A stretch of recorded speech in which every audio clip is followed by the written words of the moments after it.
पाताला पाताल लख आगासा आगास। ओढ़क ओढ़क भाल थके वेद कहन कवात। सैस अठारे कहन कते बाम असलू एक धात। लेखा होए त लिखिए लेखे होए विनाश।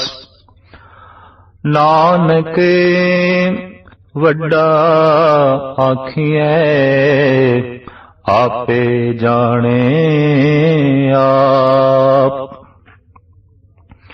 मनुख दे मन दी बनतर कुछ इस ढंग दी है कि इहदे अंदर बार बार ये ख्याल पैदा हुंदे रहंदे किसी वस्तु या हस्ती नूं वेख के बई ये की है, ये क्यों है, ये कित्थों है, इहदा आद की है, इहदा अंत की है, इहदा मद की है। हर तंदुरुस्त मन, हर तंदुरुस्त दिमाग दे अंदर इस तरह के सवालों का पैदा होना कुदरती गल है, सुभाविकता है। धार्मिक लोगों दे ते दिमाग बड़े तंदुरुस्त होंदे ने, साफ होंदे ने, लिहाजा कुदरत नूं वेख के करते दा अनुभव करके उन्हां दे अंदर भी इस सवाल का पैदा होना बड़ा लाजमी है। तो अनंत काल तो ऋषि मुनि दार्शनिक खुदाशनास इस गल की कोशिश करते रहे कि कुदरत का पसारा किन्ना क है। ये ठीक है कि कुछ गिणतियां भी मिलदियां ने, 7 आकाश ने, 7 पाताल ने। धर्म ग्रंथां विच 14 लोकां दा बकायदा जिक्र मिलदा है। गुरु गोबिंद सिंह जी महाराज की रचना दे भी इसका जिक्र है। 14 लोक जाहें बस कीने तांते कहां पले हैं। गुरु नानक देव जी महाराज भी अपनी बाणी दे अंदर फरमान करते ने, दोए दीवे 14 हट नाले जेते जी ते ते वन जारे। बई 14 लोक ने, 7 आकाश, 7 पाताल ते इहदे विच 2 दीवे ने, सूरज ते चंद्रमा। जापदा है एक ऐसा ब्रह्मंड, एक ऐसा माहौल जिहड़े कोई 14 तरह के तबक इस्लाम ने जो मन्ने ने, उन्हां 14 तबका नूं रोशनी देण वाला, सत्या देण वाला ये सूरज है, ये चंद्रमा है। पर इस ढंग नाल ते एक ब्रह्मंड की गल होई। रोम रोम कोट ब्रह्मंड को निवास जास। गुरु गोबिंद सिंह जी महाराज का फरमान, ओदे एक एक रोम दे करोड़ां ब्रह्मंड ने। ते जद करोड़ां ब्रह्मंड ने तो फिर करोड़ां तरह के 7 आकाश होणगे, 7 पाताल होणगे और फिर अनंत सूरज होणगे, जिसका प्रमाण गुरु ग्रंथ साहब जी महाराज दे मिलता है कि कोट सूर जाके प्रगास, कोट महादेव अर कविलास। सूरज ते अनंत ने, गिणती तो परे ने। लेकिन जद एक ब्रह्मंड की गल इस ढंग नाल कीती गई बई 7 आकाश ने ते 7 पाताल ने, ते 7 पाताल तो मुराद ओ 7 ओ नीवियां धरतियां जिथे तक इस सूरज की रोशनी पहुंचती है, जिथे तक इस चंद्रमा की कशिश का संबंध है। 7 ओ आकाश इस जमीन तो उचियां धरतियां जो सूरज के दायरे विच ने और चंद्रमा के घेरे विच ने। तो इंज गिणती का आधार ही कईयां ने यह बना लिया बई कुल 14 ही लोक ने, 7 आकाश ने, 7 पाताल ने, जिहदा जिक्र इस्लामी ग्रंथां च भी मिलता है बई 14 तबक ने। 14 तबक ने इस एक सूरज के आले दुआले। ये गल ते सही है, पर सूरज अनेका ने, अनंत चंद्रमा ने। तो इस संबंधी साहिब गुरु नानक देव जी महाराज का यह फरमान, पाताला पाताल लख आगासा आगास। लख तो मुराद भी ये है कि न लखया जान वाला। असंख तो मुराद भी ये है जो संख्या दे च नहीं आउंदा, जो गिणती दे च नहीं आउंदा। वरना असंख एक हिंदसा है, यानी 100 अरब का जो मूल हिंसा बनता है उन्होंने कहते हैं असंख।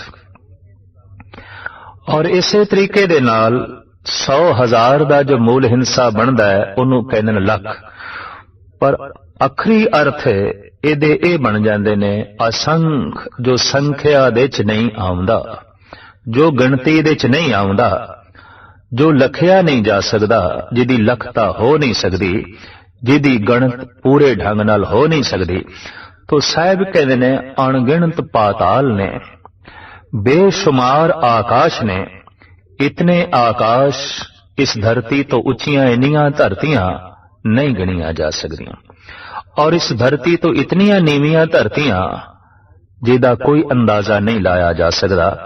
सिर्फ जिहड़े नीवें धरतियां नूं वेख के असीं कह दिंदे इस धरती दा पाताल है, उस तो अगे दी भी दुनिया है। ये गल वखरी है कि साडी पहुंच तो परे है। अध्यात्मक सिद्धि नाल जिन्हां ने इस सारे पसारे दी कुछ झलक वेखी है, उन्हां दी रसना तो यह निकले है पाताला पाताल लख, आगासा आगास, ओढ़क ओढ़क भाल थके वेद कहन एक बार। वेद तो मुराद ओ ग्रंथ जिन्हां दे च विद्या है, ज्ञान है। उन्हां वेदां दे रचयिता ज्ञाता आखिर थक के भाल के टोल करके आखिर इस नतीजे ते पहुंचे, और उन्हां ने भी एक वात तो मुराद गल लैंदे पंजाब दी तरफ गलबात नूं कहंदे ने बे फलाना वात कर रहे है, भाव बोल रहे है, कह रहे है। तो ओढ़क ओढ़क भाल थके वेद कहन एक बार, आखिर भाल भाल के टोल टोल के थक गए वेदां दे रचयिता भी, और उन्होंने भी इको ही गल आख दी कि पाताला पाताल लख आगासा आगास। सिर्फ 14 लोक नहीं, ये ते अनंत पाताल ने, अनंत आकाश ने। फिर सतगुरुदेव जी महाराज फरमान करते ने 18 कहन कतेबा असलू एक धात। जैसे सनातन जगत दे 4 वेद ने, इस तरह ईसाईयत ते इस्लाम जगत दियां 4 कतेबां ने, जिस दे च अंजील है, कुरान है, तौरात है, जंबूर है। तो साहब फरमान करते ने कि 18 किसी हद तक जिस ढंग का मिथ्यास साडे देश विच मिलदा है, ते ओदे नाल करीबन सारे ऋषि मुनियां दी गल बात इको ही है। हू बहु 4 कतेबां दे च भी जो मिथ्यास मिलदा है वो एक है बाबे आदम दी कथा। कनक नामक वर्जित फल नूं खा के बाबे आदम नूं स्वर्ग तो थल्ले डेगिया गया। 4 किताबां दी यही जो है इको गल। ते ये 4 कतेबां इस गल नूं मनदियां कि 18,000 आलम ने खुदा ने बनाए ने, परिपूर्ण परमात्मा ने बनाए ने, ताकि जगत नूं इलम मिले, जगत नूं ज्ञान मिले। उन्हें 18,000 आलम बनाए ने।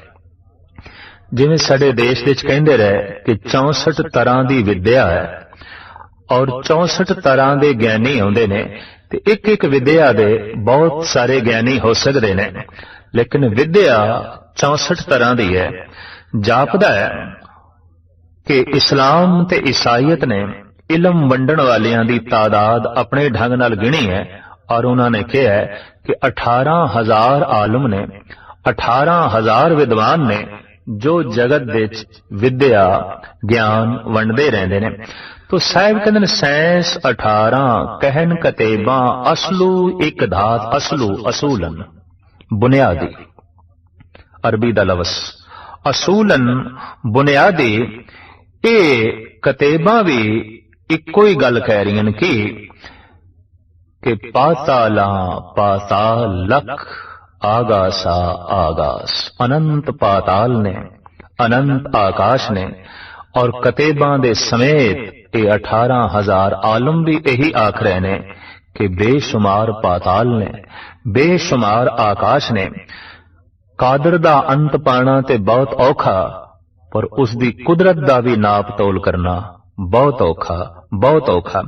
साहिब कहंदे ने लेखा होए तां लिखिए, लेखे होए विनाश।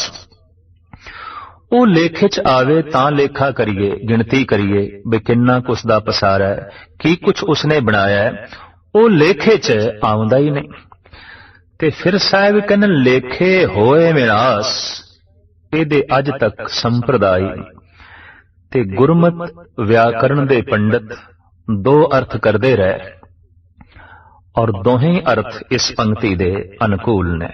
ਲੇਖੇ ਹੋਏ ਵਿਨਾਸ਼, ਜੋ ਲੇਖੇ 'ਚ ਆ ਜਾਂਦਾ ਹੈ, ਗਣਤ ਦੇ 'ਚ ਆ ਜਾਂਦਾ ਹੈ, ਉਹਦਾ ਨਾਸ ਹੋ ਜਾਂਦਾ ਹੈ, ਉਹਦਾ ਅੰਤ ਹੋ ਜਾਂਦਾ ਹੈ, ਉਹ ਪਕੜ ਦੇ 'ਚ ਆ ਜਾਂਦਾ ਹੈ, ਉਹ ਬੰਦਿਸ਼ ਦੇ 'ਚ ਆ ਜਾਂਦਾ ਹੈ। ਤੇ ਜੋ ਬੰਦਿਸ਼ ਦੇ 'ਚ ਆ ਗਿਆ ਹੈ, ਪਕੜ ਦੇ 'ਚ ਆ ਗਿਆ ਹੈ, ਅਸੀਮ ਨਹੀਂ ਹੈ। ਤੇ ਜੋ ਅਸੀਮ ਨਹੀਂ ਹੈ ਉਹ ਅਨੰਤ ਨਹੀਂ ਹੈ, ਉਹਦਾ ਅੰਤ ਹੋ ਜਾਏਗਾ। ਦੂਸਰਾ ਅਰਥ ਇਹ ਲੇਖੇ ਹੋਏ ਵਿਨਾਸ਼, ਜੇ ਕੁਦਰਤ ਨੂੰ ਗਿਣੀਏ ਤੇ ਗਿਣਤੀ ਹੀ ਮੁੱਕ ਜਾਂਦੀ ਹੈ, ਹਿੰਸੇ ਹੀ ਵਿਨਾਸ਼ ਹੋ ਜਾਂਦੇ ਨੇ, ਹਿੰਸੇ ਹੀ ਮੁੱਕ ਜਾਂਦੇ ਨੇ।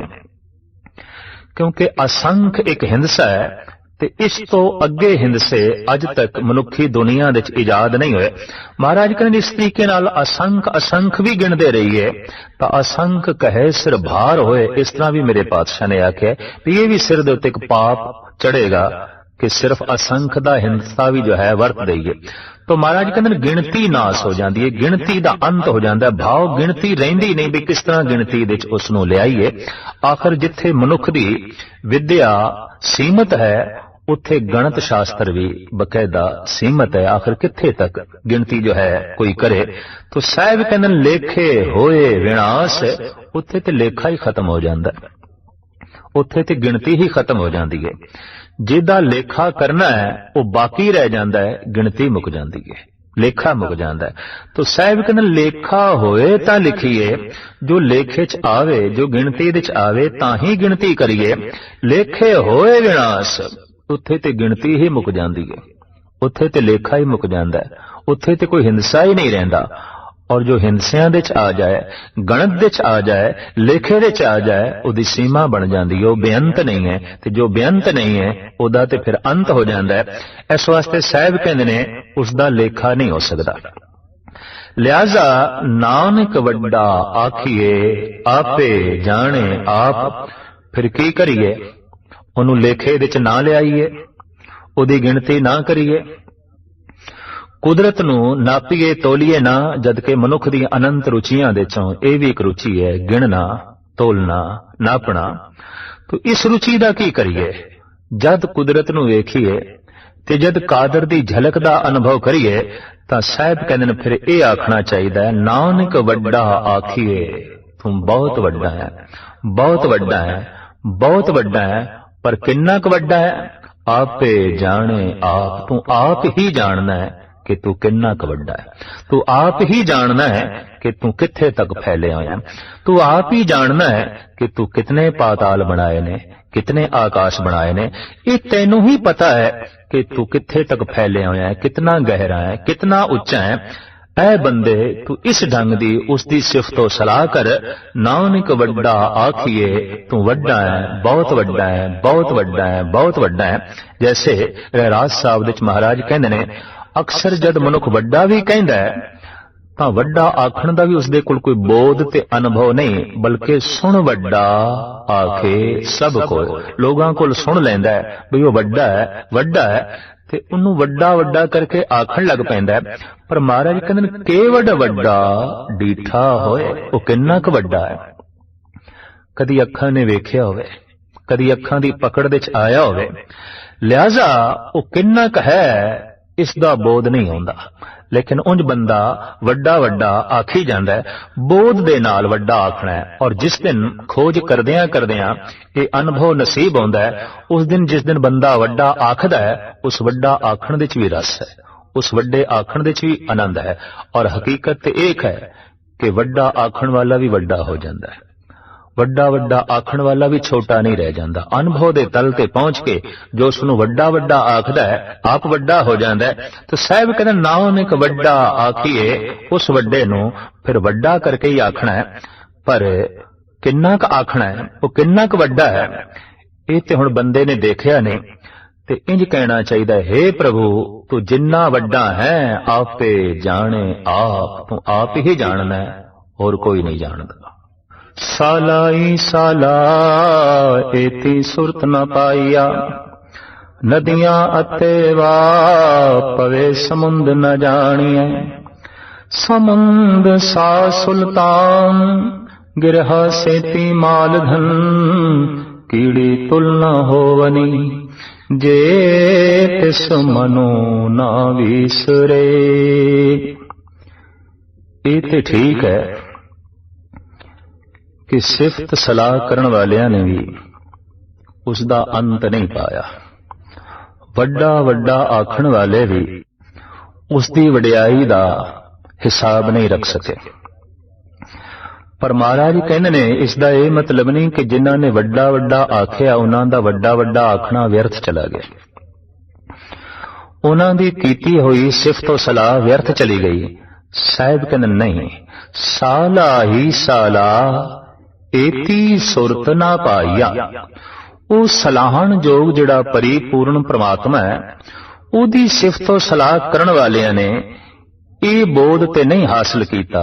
ਏਤੀ ਸੁਰਤ ਨਾ ਪਾਈਆ, ਇਹ ਤੇ ਉਹਨਾਂ ਨੂੰ ਨਹੀਂ ਮਿਲ ਸਕੀ। ਤੈ ਕਿਹੜੀ?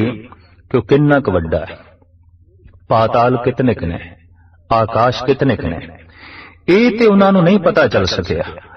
ਲੇਕਿਨ ਉਹਨਾਂ ਦਾ ਆਖਣਾ ਵਿਅਰਥ ਨਹੀਂ ਗਿਆ। ਜੋ ਉਹਨਾਂ ਨੇ ਵੱਡਾ ਵੱਡਾ ਆਖਿਆ ਉਸ ਦਾ ਇੱਕ ਬਹੁਤ ਵੱਡਾ ਫਲ ਮਿਲਿਆ। ਕੀ? ਨਦੀਆਂ ਅਤੇ ਵਾ ਪਵੇ ਸਮੁੰਦ ਨਾ ਜਾਣੀਐ।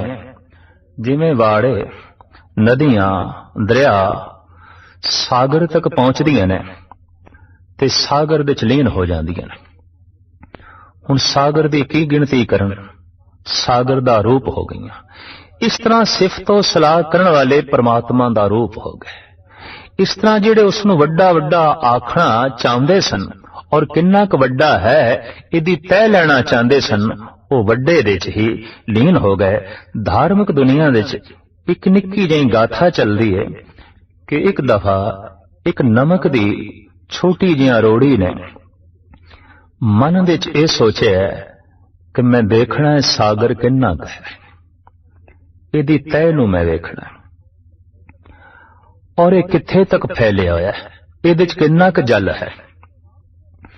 ਬੜੇ ਮਾਣ ਨਾਲ ਉਸਨੇ ਡੁਬਕੀ ਲਾਈ ਔਰ ਬੜੇ ਹੌਸਲੇ ਨਾਲ ਉਸਨੇ ਆਪਣੇ ਸਾਥੀਆਂ ਨੂੰ ਕਿਹਾ, ਮੈਂ ਹੁਣੇ ਵਾਪਸ ਆ ਜਾਣਾ ਤੇ ਤੁਹਾਨੂੰ ਦੱਸ ਦੇਣਾ ਹੈ ਸਮੁੰਦਰ ਕਿਤਨਾ ਕੁ ਹੈ, ਸਾਗਰ ਕਿਤਨਾ ਕੁ ਹੈ।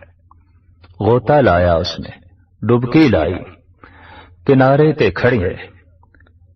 ਨਮਕ ਦੀਆਂ ਰੋੜੀਆਂ ਉਸ ਰੋੜੀ ਦਾ ਇੰਤਜ਼ਾਰ ਪੈ ਕਰਦੀਆਂ ਨੇ ਜਿਸਨੇ ਗੋਤਾ ਲਾ ਲਿਆ, ਜਿਸਨੇ ਡੁਬਕੀ ਲਾ ਲਈ। ਪਰ ਡੁਬਕੀ ਜੈਸੇ ਗਹਿਰੀ ਆਉਂਦੀ ਗਈ, ਨਮਕ ਗਲਦਾ ਗਿਆ, ਰੋੜੀ ਗਲਦੀ ਗਈ, ਗਲ ਗਲ ਕੇ ਸਾਗਰ ਦਾ ਰੂਪ ਹੋ ਗਈ। ਕਹਿੰਦੇ ਨੇ ਬਾਕੀ ਨਮਕ ਦੀਆਂ ਰੋੜੀਆਂ ਅਜੇ ਵੀ ਕਿਨਾਰੇ ਤੇ ਖੜੀਆਂ ਨੇ, ਇਸ ਉਡੀਕ ਵਿੱਚ ਕਦੋਂ ਨਮਕ ਦੀ ਰੋੜੀ ਬਾਹਰ ਆਵੇ ਤੇ ਸਾਨੂੰ ਦੱਸੇ ਸਾਗਰ ਕਿੰਨਾ ਕੁ ਹੈ, ਸਮੁੰਦਰ ਕਿੰਨਾ ਕੁ ਹੈ। ਹੂ ਬਹੁ ਇਹੀ ਗੱਲ ਸੰਤ ਜਨਾਂ ਦੀ ਹੈ। ਨਾਮ ਜਪਦਿਆਂ ਜਪਦਿਆਂ, ਰਸ ਮਾਣਦਿਆਂ ਮਾਣਦਿਆਂ ਉਸ ਪਰਮ ਅਨੰਤ ਤੇ ਪਰਮ ਪੁਰਖ ਦੇ ਚ ਲੀਨ ਹੋ ਜਾਂਦੇ ਨੇ ਤੇ ਜਗਤ ਕਿਨਾਰੇ ਤੇ ਖੜਾ ਜਿਹਦੇ ਅੰਦਰ ਡੁਬਕੀ ਲਾਉਣ ਦੀ ਹਿੰਮਤ ਨਹੀਂ ਹੈ, ਸਿਰਫ ਕਿਨਾਰੇ ਤੇ ਬੈਠਣ ਦੀ ਹਿੰਮਤ ਹੈ। ਔਰ ਅਕਸਰ ਧਾਰਮਿਕ ਮੰਦਰਾਂ ਦੇ ਜਿਹੜੇ ਬਹੁਤ ਸਾਰੇ ਲੋਕ ਜਾਂਦੇ ਨੇ, ਕੋਈ ਵਿਰਲਾ ਹੀ ਹੈ ਡੁਬਕੀ ਲਾਵੇ, ਕਿਨਾਰੇ ਤੇ ਖੜੇ ਰਹਿੰਦੇ ਨੇ ਔਰ ਇਸ ਉਡੀਕ ਵਿੱਚ ਖੜੇ ਰਹਿੰਦੇ ਨੇ ਕੋਈ ਦੱਸੇ ਉਹ ਕਿੰਨਾ ਕੁ ਹੈ, ਕਿੰਨਾ ਕੁ ਹੈ। ਪਰ ਜਿਹਨੇ ਜਾਣਿਆ ਹੈ ਉਹ ਦੱਸਣ ਜੋਗਾ ਰਿਹਾ ਹੀ ਨਹੀਂ। ਸਾਹਿਬ ਗੁਰੂ ਨਾਨਕ ਦੇਵ ਜੀ ਮਹਾਰਾਜ ਦਾ ਫਰਮਾਨ, ਸੋਈ ਅਜਾਨ ਕਹੇ ਮੈਂ ਜਾਣਿਆ, ਛਾਨ ਜਾਣਨ ਹਾਰ ਨਾ ਛਾਨਾਰੇ। ਜਿਹੜਾ ਇਹ ਦਾਵਾ ਕਰੇ ਮੈਂ ਜਾਣ ਲਿਆ, ਮੈਂ ਜਾਣ ਲਿਆ, ਵਾਕਈ ਉਸਨੇ ਜਾਣਿਆ ਨਹੀਂ। ਤੇ ਜਿਹਨੇ ਜਾਣਿਆ ਉਹ ਤੇ ਲੀਨ ਹੋ ਗਿਆ, ਉਹ ਤੇ ਕਹਿਣ ਜੋਗਾ ਹੀ ਨਹੀਂ ਰਿਹਾ। ਕਹੋ ਕਬੀਰ ਗੂੰਗੇ ਗੁੜ ਖਾਇਆ, ਪੁੱਛੇ ਤੋ ਕਿਆ ਕਹੀਏ। ਤੋ ਜਦ ਵੀ ਕੋਈ ਉਸ ਦੀ ਤੈਅ ਦਾ ਅੰਤ ਲੈਣ ਜਾਂਦਾ ਹੈ, ਉਹਦਾ ਹੀ ਰੂਪ ਹੋ ਜਾਂਦਾ ਹੈ। ਉਸ ਦੇ ਚ ਇਸ ਤਰ੍ਹਾਂ ਗਲ ਜਾਂਦਾ ਹੈ ਜਿਵੇਂ ਨਮਕ ਦਾ ਢੇਲਾ ਸਾਗਰ ਦੇ ਚ ਗਲ ਗਿਆ। ਹੂ ਬਹੁ ਉਸ ਦਾ ਚਿੰਤਨ ਕਰਨ ਵਾਲਾ ਉਸ ਦਾ ਰੂਪ ਹੋ ਜਾਂਦਾ ਹੈ, ਬੂੰਦ ਸਾਗਰ ਦੇ ਚ ਲੀਨ ਹੋ ਜਾਂਦੀ ਹੈ। ਫਿਰ ਬਾਹਰ ਨਿਕਲ ਕੇ ਉਹ ਕਹਿਣ ਜੋਗਾ ਨਹੀਂ ਰਹਿੰਦੀ ਕਿ ਸਾਗਰ ਕਿਤਨਾ ਕੁ ਹੈ वो किन्ना क वड्डा है। तो साहिब कहन नदियां अते वाह पवे समुंद ना जाणीए। नदियां ते छोटे छोटे वाड़े जद समुंदर दे च लीन हो जांदे ने ते सागर दे चों लभना फिर औखा हो जांदा है कि इहदे च गंगा दा जल केड़ा है, इहदे च जमुना दा जल केड़ा है, इहदे च नर्मदा केड़ी है, इहदे च ब्यास केड़ा है, इहदे च सतलज दा पानी केड़ा है, इहदे च चनाब दा पानी केड़ा है। उत्थे ते सागर ही सागर, चनाब खो गया, सतलुज खो गया, उत्थे दजला खो गया, उत्थे जमुना ते गंगा खो गई। हू बहु जद कोई परमात्मा दे च लीन होंदा है मजहब खो जांदे ने, जात पात खो जांदे ने, भाषा दे वितकरे खो जांदे ने, प्रांत दा मोह खो जांदा है। उत्थे ते परमात्मा दे च ओ हुंदा है ते परमात्मा ओदे विच हो जांदा है। बाकी सब कुछ मिट जांदा है, बाकी सब कुछ खो जांदा है। जैसे नदियां सागर दे च लीन होके अपना नाम खो बैठदियां, अपना रूप खो बैठदियां, अपना आकार खो बैठदियां ते सागर दा ही रूप हो जांदियां। इसी तरह परमात्मा दे च लीन होके संत जन अपनी जात पात मिटा देंदे ने, भाषा मुल्क दा मान मिटा देंदे ने, समग्र संसार उन्हां दी विरासत बन जांदा है। वो परमात्मा दे च लीन हो जांदे ने, परमात्मा उन्हां दे च लीन हो जांदा है। इस वास्ते सारा जगत उन्हां नूं अपना ही दिखाई देंदा है। सबको मीत हम आपन कीना, हम सबना के साजन। जब समूह जगत मित्र दिखाई देंदा है तो फिर समूह जगत दे भले मंगण दी भावना भी अंदर पैदा हो जाती है। इसी तल ते पहुंच के गुरु नानक देव जी महाराज ने आख्या सी, नानक नाम चढ़दी कला तेरे भाणे सरबत दा वाला। हे ईश्वर बहाना ते तेरा, रजा ते तेरी है, हुक्म ते तेरा है, इल्तिजा मेरी है, अरदास मेरी है कि मैं सारियां दा ही भला मंगदा तैथों, सारियां दी नेकनामी मंगदा, सारियां दा फायदा मंगदा, क्योंकि सारे मैनू मित्र दिखाई देंदे ने। हुण ते नह को बैरी नाहे बेगाना सगल संग हमको बनाई। तो नदियां अते वाह पवे समुंद ना जानी है, समुंद साह सुल्तान गिरहा सेती माल धन। इत्थे एक सवाल खड़ा पैदा हो जाएगा कि जिहड़े लीन हो गए, जात मिट गई, पात मिट गई, मजहब मिट गया, देही दा मान मिट गया, धन दा मान मिट गया, रहा की उन्हां कोल? फिर की रह गया? फिर ते कुछ भी नहीं। आखिर जगत दे लोकी जीवदे ने जात दे मान करके, मुल्क दे मान करके, भाषा दे मान करके, मजहब दे मान करके, रंग रूप दे मान करके, धन संपदा दे मान करके, ये ते सब कुछ नष्ट हो गया। फिर की प्राप्त होया? तो इस संबंध में साहिब श्री गुरु नानक देव जी महाराज दे बड़े सुंदर ते मिठड़े बोल, समुंद साह सुल्तान गिरहा सेती मालधन।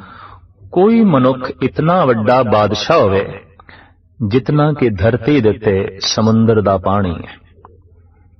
आम खोजी कहंदे ने कि 3 हिस्से पानी है, 1 हिस्सा धरती है। तो ਇਹਦਾ मतलब है धरती नालों कई गुना ज्यादा पानी है। अजे तक रूहे जमीन ते कोई ऐसा सम्राट नहीं पैदा होया जो सारी धरती दा सम्राट बन सके होवे, सारी जमीन दा बादशाह बन सके होवे। पर साहिब कहने जितना पानी फैलिया होया है, इतना ही वड्डा कोई भूमि दा मालिक होवे, राजा होवे, बादशाह होवे, ते फिर ओदे घर धन संपदा इतनी होवे, गिरहा सेती माल धन। जिवें जमीन दे उत्ते उच्चे उच्चे पहाड़ ने, इतना ही उसदे घर सोना होवे ते चांदी होवे, हीरे जवाहरात होवन, मोती मुक्ताहल होवन, वो इन्ना धनवान होवे और इतनी वड्डी भूमि दा मालिक होवे। तां साहिब कहंदे ने कीड़ी तुलना होवनी जे तिस मनो न विसरे। कीड़ी दे समान ओ बंदा, जैसे जानवरां दे चों, कीड़े मकोड़ियां दे चों कीड़ी दा आकार सब तो छोटा, ते कीड़ी ओ जिहदी जात उच्ची ना होवे ते उच्ची जात दा मान ओ कर सके, इस तरह दा उसदे कोल वसीला ना होवे, धन संपदा भी उसदे कोल ना होवे।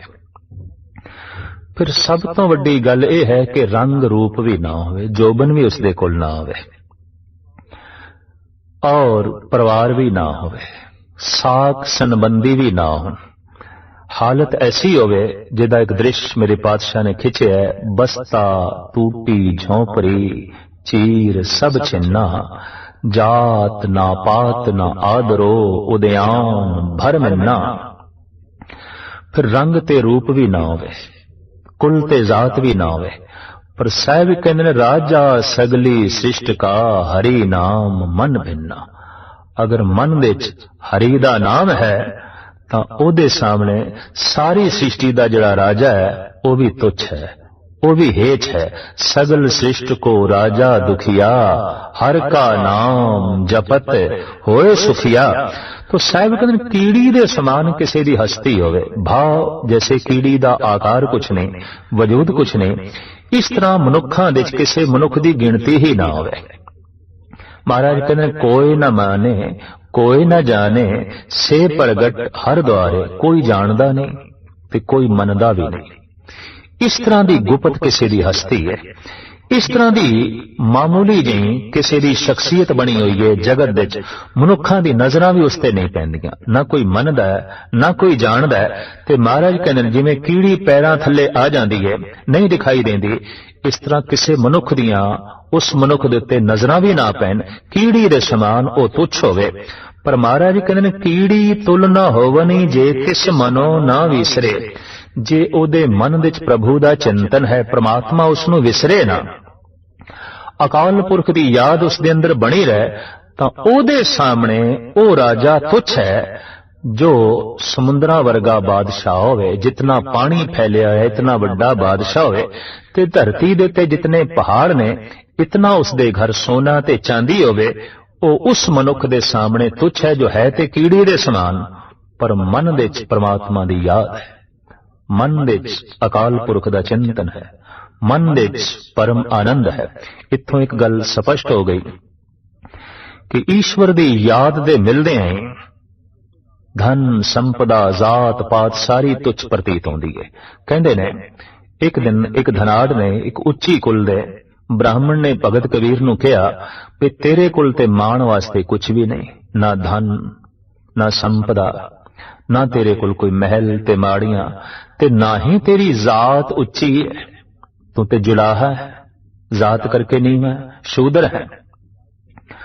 तो भगत कबीर कहते तुम घर लाख कोट अश्व हस्ती, हम घर एक मुरारी। थोड़े घर हाथी घोड़े ने, महल ने, धन संपदा है, ते मेरे हिरदे च ओ है जिहड़ा सब कुछ दे देण वाला है, सब कुछ दे बनाण वाला है। थोड़े कुल कृत है, मेरे कुल करता है। थोड़े कुल कृत दा रस है ते मेरे कुल करते दा रस है। जिहदी कृत दे च इतना रस है उस करते दे च कितना रस होवेगा। जिहदी कृत इतनी महान है वो करता आप कितना महान होवेगा। तुम घर लाख कोट अस हस्ती, हम घर एक मुरारी। इस वास्ते भगत कबीर ने फैसला कुन गल कर देती है कि कहो कबीर निर्धन है सोई, जाके हृदय नाम ना होई।